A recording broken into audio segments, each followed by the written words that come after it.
शांताकारं भुजंगशयनं पद्मनाभं सुरेश्वरं विश्वाधारं गगनसदृशं मेघवर्णं शुभांगनं।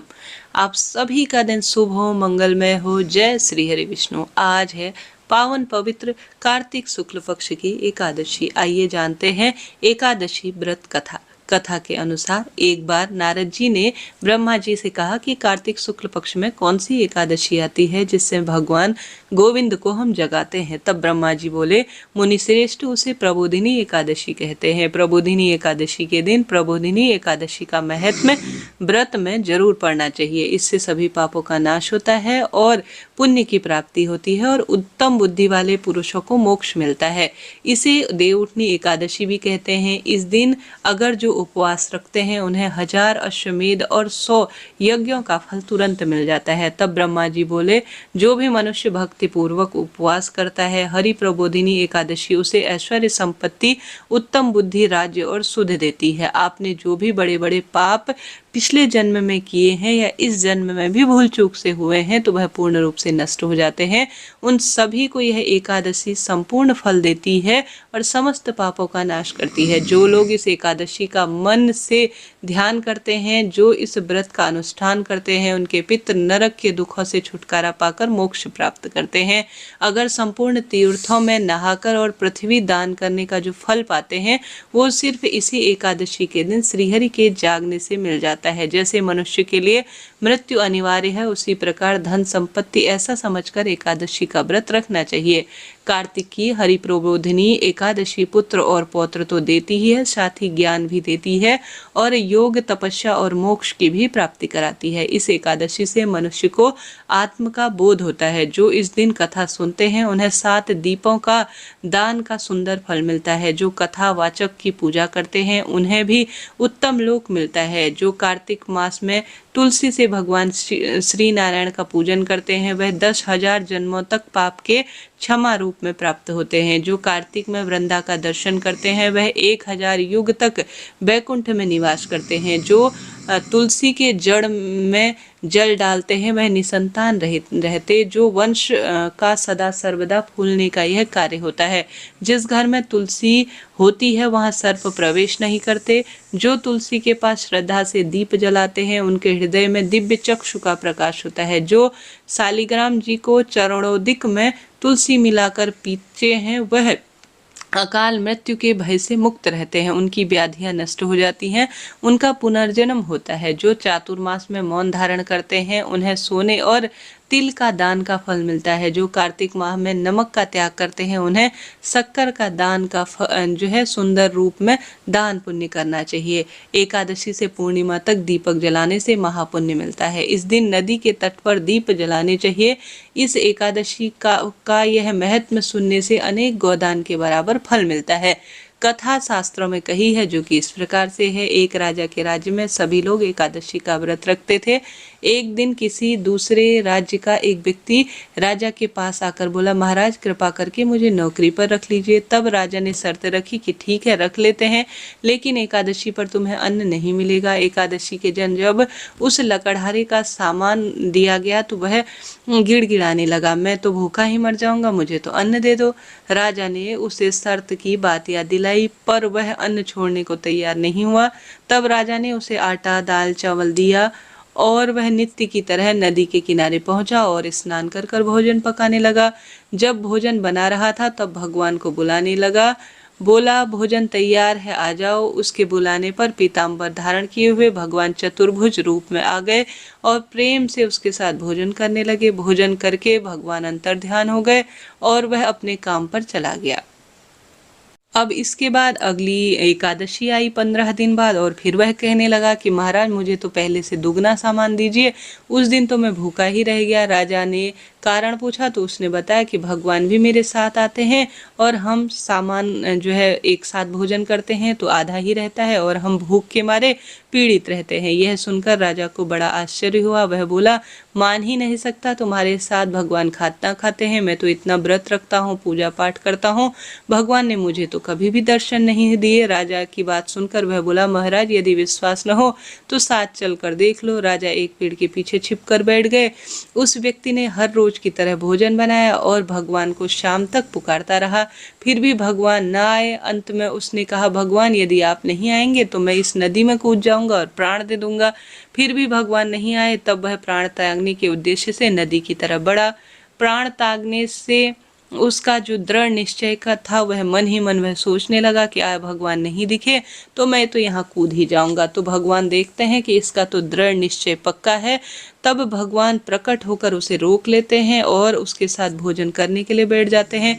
खा पी कर वह अपने विमान पर बैठने के लिए अपने धाम की ओर गए। यह देखकर राजा ने सोचा कि व्रत उपवास से कोई फायदा नहीं है जब तक मन शुद्ध न हो।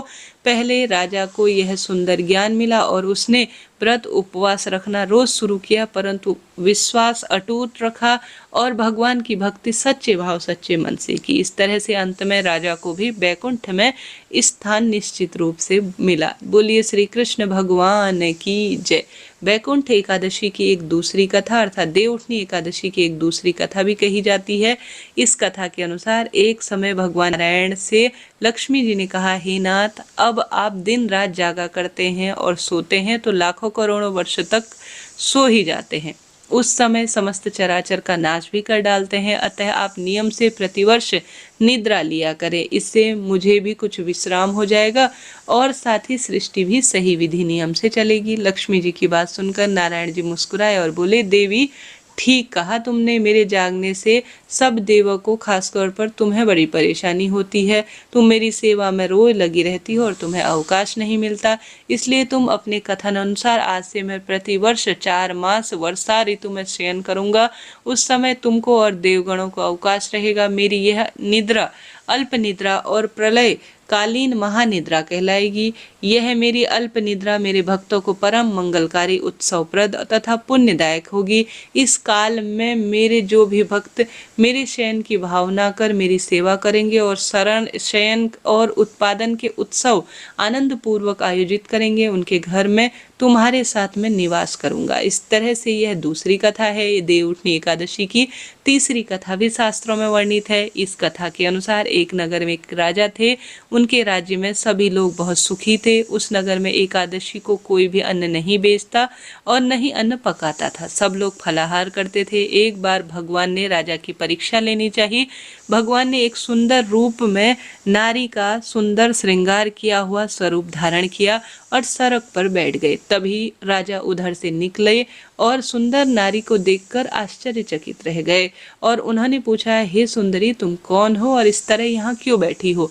तब वह स्त्री बनी भगवान बोले, मैं निराश्रित हूँ, नगर में मेरा कोई जान पहचान का नहीं है, किससे सहायता मांगू? राजा उसके रूप पर मोहित हो गए और बोले, चलो तुम मेरे महल में चलना, मेरी रानी बनकर रहना। सुंदरी बोली, मैं तुम्हारे बात मानूंगी, पर तुम्हारे राज्य में मैं चलना चाहूंगी, परंतु सब बात तुम्हें मेरी माननी होगी और अधिकार भी सौंपना होगा। राज्य पर मेरा पूरा अधिकार होगा। जो मैं बनाऊंगी, जो तुम्हें खिलाऊंगी, वह तुम्हें खाना होगा। राजा उसके मोह पर अर्थात मोहित थे, अतः उनकी सभी स्वीकार कर ली बातें।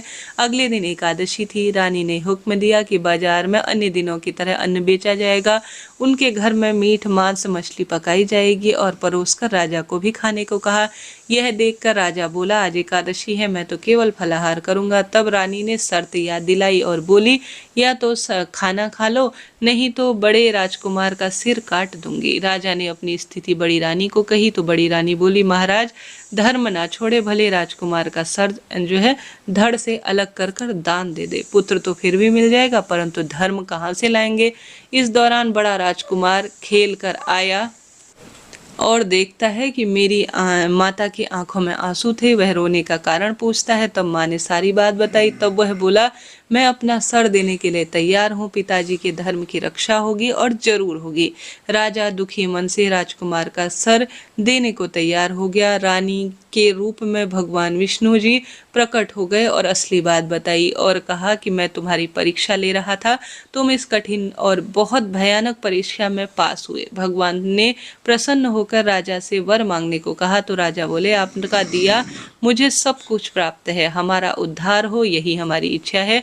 उसी समय वहां एक विमान उतरा। राजा ने अपना राज्य पुत्र को सौंप दिया और उस विमान में बैठकर श्री नारायण धाम पधार गए। प्रिय श्रोताजनों, इस तरह से यह आज देवउठनी एकादशी की कथा है। अब आइए श्रवण कर लेते हैं तुलसी माता की कथा, जिसके बिना तो कोई भी व्रत अधूरा ही है। कार्तिक महीने की तुलसी एकादशी कथा के अनुसार कार्तिक महीने में एक बुढ़िया माई थी जो कि नियमित रूप से तुलसी सींचा करती थी और कहती थी, सत की दाता मैं तेरा बिरला सींचती हूँ, मुझे बहू दे, पीताम्बर की धोती दे, मीठा मीठा घास दे, बैकुंठ का वास दे, चटक की चाल दे, पटक की मौत दे, चंदन का काठ दे, रानी सा साज दे, दाल भात का भोजन दे, 11 की मौत दे, कृष्ण जी का कांधा दे। तब तुलसी माता यह सुनकर सूखने लगी तो भगवान ने पूछा, हे तुलसी माता, तुम क्यों सूखे जा रही हो?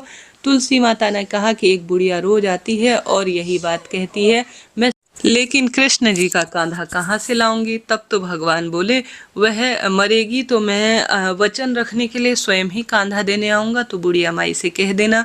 जब बुढ़िया माई मर गई, सब लोग आ गए। जब माई को ले जाने लगे तो वह किसी से नहीं उठी। तब भगवान एक 12 बरस के बालक का रूप धारण कर आए। बालक ने कहा, जो है माई मन की निकाल ले, पीताम्बर की धोती ले ले, मीठा मीठा घास ले ले, बैकुंठ का वास ले ले, चटक की चाल ले ले, पटक की मौत ले ले, कृष्ण जी का कांधा ले ले। यह सुनकर बुढ़िया माई हल्की उठी। भगवान ने कांधा दिया और बुढ़िया माई को मुक्ति मिल गई। हे तुलसी माता, जैसे कार्तिक महीने के महत्व को सुनकर, कथाओं को सुनकर, व्रत उपवास और तुलसी पूजन से बुढ़िया माई को मुक्ति दी, वैसे ही जो भी इस भक्त इस कथा को सुन रहे हैं उनके जीवन में भी खूब खुशियों के संचार देना होता है। तो आइए सुंदर तुलसी विवाह की कथा भी श्रवण कर लेते हैं। एक बार की बात है, भगवान शिव ने अपने तेज को समुद्र में फेंक दिया, जिससे महातेजस्वी बालक का जन्म हुआ।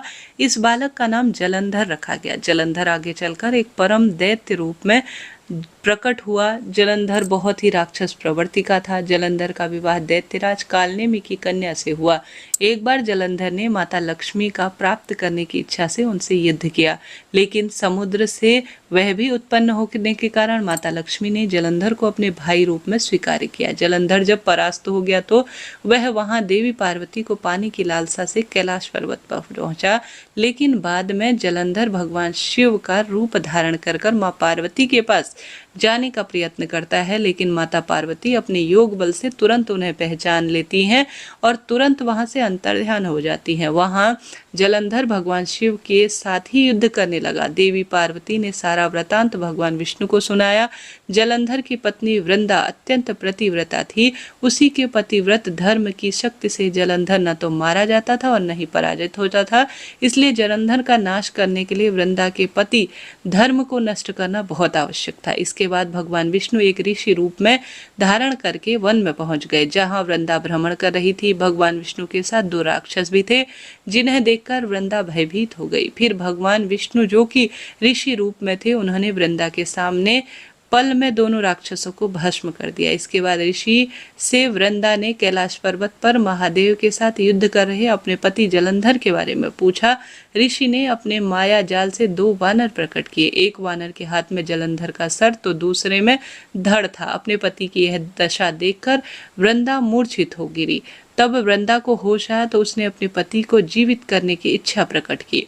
इसके बाद भगवान ने अपनी माया से जलंधर का सिर धड़ से जोड़ दिया, लेकिन स्वयं भी वह इसी शरीर में प्रवेश कर गए। वृंदा इसके बारे में कुछ नहीं जानती थी। वह अपने पति के शरीर में कोई और प्रवेश कर चुका है, इस चीज से अनभिज्ञ थी। जलंधर बने भगवान के साथ वृंदा पतिव्रता जैसा व्यवहार करने लगी, जिससे उसका सतीत्व भंग हो गया। ऐसा होते ही उधर कैलाश पर्वत पर वृंदा का पति जलंधर मृत्यु को प्राप्त हुआ। जब वृंदा को पता तो उन्हें बहुत क्रोध आया। भगवान विष्णु को हृदयशील शिला होने का श्राप दे दिया। अपने भक्त के श्राप को भगवान विष्णु ने स्वीकार किया और शालिग्राम पत्थर बन गए। सृष्टि के पालनकर्ता के पत्थर बन जाने पर ब्रह्मांड में असंतुलन की स्थिति हो गई। यह देखकर सभी देवी देवता ने वृंदा से प्रार्थना की कि वह भगवान विष्णु को श्राप से मुक्त कर दे। वृंदा ने भगवान विष्णु को श्राप से मुक्त तो कर दिया, लेकिन स्वयं आत्मदाह कर लिया। जहां वृंदा भस्म हुई वहां तुलसी का पौधा उगा। भगवान विष्णु ने वृंदा से कहा, हे वृंदा, तुम अपने सतीत्व के कारण मुझे लक्ष्मी से भी अत्यंत प्रिय हो गई हो।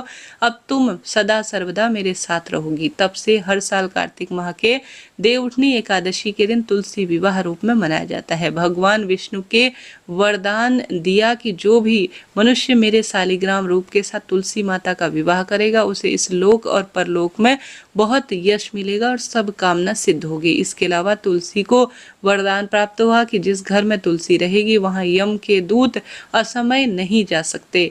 मृत्यु के समय जिनके प्राण मंजरी रहित तुलसी और गंगाजल मुख में रहकर निकल जाएंगे, अर्थात जिनके मुख पर गंगाजल और तुलसी दल रखा जाएगा, वह सभी पापों से मुक्त होकर बैकुंठ धाम की ओर प्राप्त करेगा। जो मनुष्य तुलसी और आंवले की छाल में अपने पितरों का श्राद्ध और तर्पण करेगा, उनके पितृ सदा सर्वदा मोक्ष प्राप्त करेंगे। तो प्रिय श्रोताजनों, इस तरह से यह आज सुनी जाने वाली सभी कथाओं का रसवादन मैंने आपको कराया। साथ ही गणेश जी की कथा भी जरूर से सुननी चाहिए, नहीं तो कोई भी पूजन पाठन अधूरा है। तो अंत में गणपति गजानन की कथा भी सुन लेते हैं। गणेश जी की कथा। एक बुढ़िया माई थी। बुढ़िया माई का बहुत नियम था कि वह गणेश जी का ही नियमित रूप से पूजन करती थी, परंतु वह अंधी और गरीब भी थी। वह सदैव गणेश जी का विशेष पूजन करती थी। एक बार गणेश जी उसकी पूजा से प्रसन्न हुए और प्रकट होकर बोले, बुढ़िया माँ, तू जो चाहे मांग ले। बुढ़िया माई बोली, मुझसे तो मांगना नहीं आता, कैसे मांगू? तब गणेश जी बोले, अपने बेटा बहू से पूछ कर मांग ले। तब बुढ़िया ने अपने बेटे से पूछा। गणेश जी ने कहा, तू कुछ भी मांग ले, परंतु सबसे पहले जो है बेटा बोला कि माता, हमें तो धन की लालसा है, तो धन मांग ले। पुत्र ने ऐसा कहा, परंतु बहू बोली, तत्काल ही नाती मांग ले। तब बुढ़िया सोचने लगी, सब अपने अपने मन की कह रहे हैं, तो पड़ोसन से पूछा। तो पड़ोसन बोली, तू कितने दिन जिएगी? तू अपने लिए धन को, नाती को मांग कर क्या करेगी? तू आराम से अपने आंखों की रोशनी मांग ले, ताकि तेरा जीवन आराम से कट जाए। इस पर बुढ़िया बोली, हे गणेश जी महाराज, आप प्रसन्न हैं तो मुझे 9 करोड़ की माया दे दो, निरोगी काया दे दो, अमर सुहाग दे दो, आंखों की रोशनी दे दो, नाती दे दो, पोता दे दो और परिवार को सब सुख दे दो और अंत में मोक्ष भी दे दो। यह सुनकर गणेश जी बोले, बुढ़िया माँ, तूने तो मुझे ठग लिया, फिर भी तूने जो मांगा है तुझे निश्चित रूप से मिल जाएगा। ऐसे वचन कहे अनुसार गणेश जी को सब मिल गया और गणेश जी अंतर्ध्यान हो गए। हे गणेश जी महाराज, जैसे बुढ़िया माई को उसकी पूजा का संपूर्ण फल दिया, इसी तरह जो भी श्रोताजन आज इन दिव्य कथाओं का श्रवण कर रहे हैं, उनके जीवन में खुशियों के भंडार भुनना। बोलिए गणेश जी महाराज की।